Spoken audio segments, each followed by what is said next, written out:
हे friends, क्या आपको पता है कि मिस्टर रतन टाटा आज भी इकॉनमी क्लास में ट्रैवल करते हैं जबकि टाटा की खुद की एयरलाइन है। मार्क जुकरबर्ग ने अपने एक रीसेंट वीडियो में कहा था कि फेसबुक कम यूज़ करना चाहिए और वो भी काफ़ी कम यूज़ करते हैं, वो भी बस इसलिए क्योंकि उनको फीचर्स के रिगार्डिंग नए आइडियाज़ आ सकें। बिल गेट्स हर हफ्ते एक नई बुक कंप्लीट करते हैं इर्रिस्पेक्टिव ऑफ द फैक्ट कि अगर वो ना भी पढ़े तो उनकी लाइफ आराम से निकल जाएगी, वो भी पूरे लग्जरी में। दोस्तों, आज हम इन सारे ऑब्जर्वेशंस को एनालाइज करके और famous book rich dad poor dad से इनपुट्स लेके अमीर और गरीब में कुछ बेसिक डिफरेंसेस लिस्ट डाउन करेंगे, जिससे हमें पता चलेगा कि एक आदमी अमीर या गरीब नहीं होता, होती है तो उसकी माइंडसेट और सोचने का तरीका जो उसे अमीर या गरीब बनाती है। एक अमीर और गरीब माइंडसेट में पहला डिफरेंस ये आता है कि अमीर माइंडसेट वाले लोगों का फोकस हमेशा एसेट्स बनाने के ऊपर होता है और एसेट्स बिल्ड करने के बाद ही वो लग्जरियस लाइफस्टाइल की तरफ बढ़ते हैं, जबकि एक गरीब माइंडसेट वाले आदमी का ध्यान सिर्फ नए लाइबिलिटीज बाई करने पे लगा रहता है। जिनको एसेट्स और लाइबिलिटी का मतलब नहीं पता, एसेट्स का मतलब सिंपली वो सारी चीज़ें हैं जो आपके जेब में पैसा डाले और लाइबिलिटी का मतलब वो चीज़ें हैं जो आपके जेब से पैसा निकालें। फॉर एग्जाम्पल, अगर आप एक गाड़ी खरीदते हो और उसको खुद यूज़ करते हो तो वो एक लाइबिलिटी है क्योंकि उसमें पेट्रोल डालने में, सर्विसिंग कराने में आपके पॉकेट से पैसा जाएगा। लेकिन यही अगर वो गाड़ी आप किसी को रेंट पे दे देते तो वो एक एसेट है क्योंकि अब आपके पॉकेट में पैसा आएगा। तो अमीर माइंडसेट वाले लोग हमेशा पहले एसेट बनाने में एफर्ट लगाते हैं, वहीं गरीब माइंडसेट वाले लोग पहले लग्जरी आइटम में खर्च करते हैं। जैसे कि उनकी सैलरी भले ही 20,000 होगी लेकिन उनके पास फ़ोन 50,000 का होगा। वहीं एक अमीर माइंडसेट वाला आदमी अपने कमाए हुए पैसों को सबसे पहले अपने को लग्जरी देने के बजाय उसको ऐसे जगह इन्वेस्ट करता है जहां से एक लॉन्ग टर्म रिटर्न आ सके। फॉर एग्जाम्पल, अगर एक अमीर आदमी ने 50,000 रुपये कमाए तो रादर उसे फ़ोन खरीदने के बजाय वो उन पैसों को म्यूचुअल फंड्स या कहीं और कंस्ट्रक्टिव जगह इन्वेस्ट करेगा।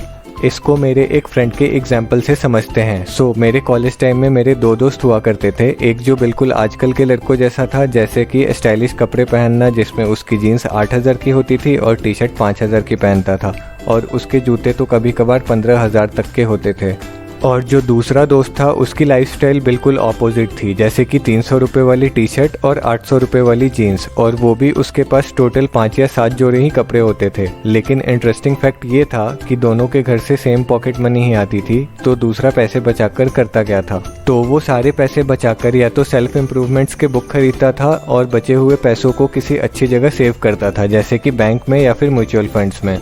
तो क्वेश्चन ये आता है कि दोनों के एक्शंस एक ही इन्वायरमेंट में रहकर इतने अलग कैसे थे। तो वो इसलिए कि दूसरा हमेशा कहीं भी पैसे खर्च करने से पहले उसके रियल वैल्यू को जज करता था कि क्या इस चीज़ पे पैसे लगाकर मैं ग्रो कर पाऊंगा या फिर ये उल्टा मेरी ग्रोथ रोक देगा। लेकिन जो पहला था वो ये सब सोचना टाइम और एफर्ट की वेस्टेज समझता था। उसे तो बस ये था कि कैसे भी करके उसे वो प्रोडक्ट मिल जाए, और इसी इम्पल्सिव नेचर की वजह से वो काफ़ी चीज़ों को खरीदने के लिए जो कि उसके बजट में नहीं भी होती थी उसके लिए लोन भी ले लेता था।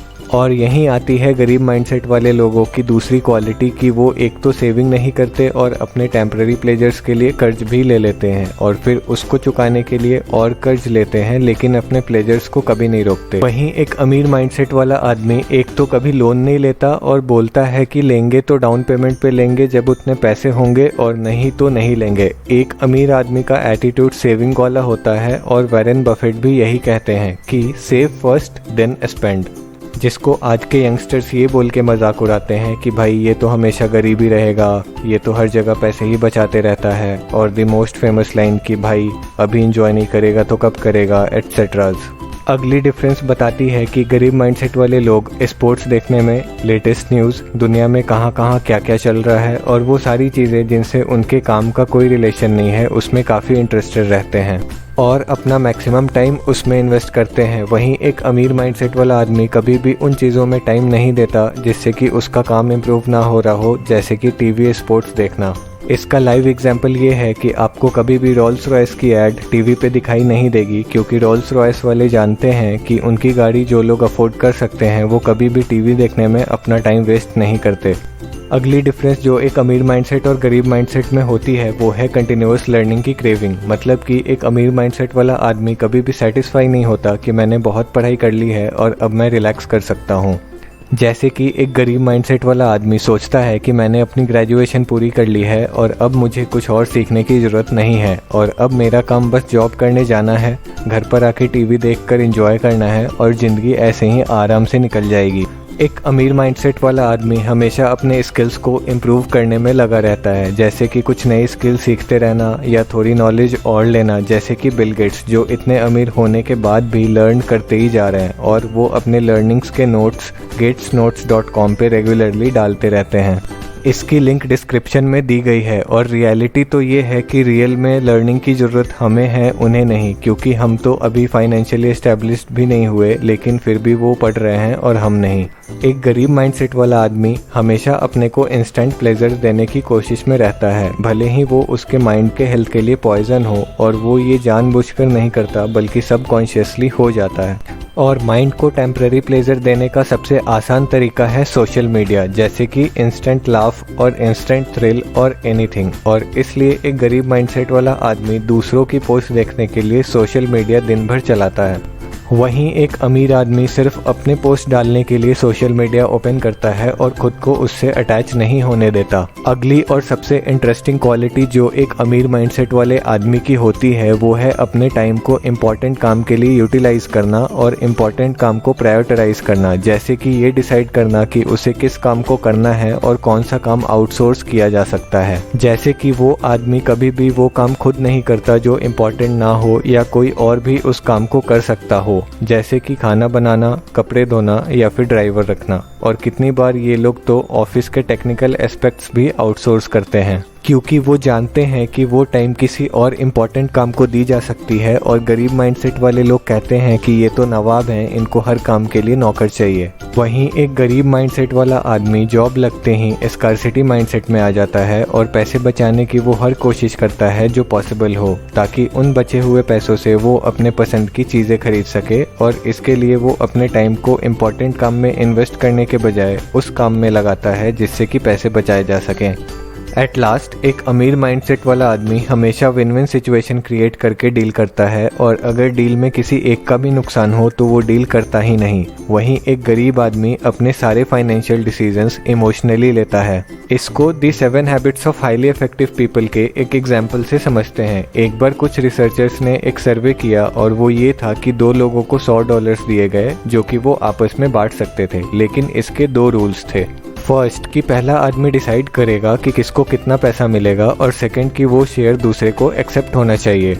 तो उसका रिजल्ट ये आया कि दूसरा आदमी 50-50 पे और 60-40 तक पे भी मान गया, लेकिन जब पहले ने 70-30 किए तो उसने मना कर दिया। और ये काफ़ी सारे लोगों पे काफ़ी सारे कंट्रीज़ में किया गया, लेकिन रिजल्ट्स हर टाइम सेम थे और इमोशनल डिपिंग पॉइंट हर बार 70-30 ही था। तो दूसरे ने मना ये सोच के किया कि मुझे सिर्फ $30 दे रहा है और खुद $70 रख रहा है, तो मैं ये नहीं होने दूंगा, और अगर मुझे उतना नहीं मिल रहा है तो मैं उसे भी कुछ नहीं लेने दूंगा। और हम में से काफ़ी सारे लोग भी यही करेंगे, और ये सही भी है। हम इनइक्वालिटी क्यों बर्दाश्त करें? लेकिन दोस्तों, ये बात इक्वालिटी या इनइक्वालिटी की नहीं है, बात आपके फ़ायदे की है और डील की है। और ये माइंडसेट एक गरीब माइंडसेट है, क्योंकि अगर एक अमीर माइंडसेट से सोचे तो हमें वैसे भी तो कुछ नहीं मिल रहा था, और अगर हम सिर्फ एक हाँ कर देते तो हमें $30 मिल जाते। तो हाँ बोलने में कोई नुकसान तो था ही नहीं, लेकिन हमने ये डिसीज़न इमोशनली ले लिया जिसे हमें लॉजिकली लेना था। तो ये सिचुएशन जो कि विन विन की हो सकती थी, वो डील लूज लूज की हो गई, क्योंकि दूसरा आदमी गरीब माइंडसेट का था।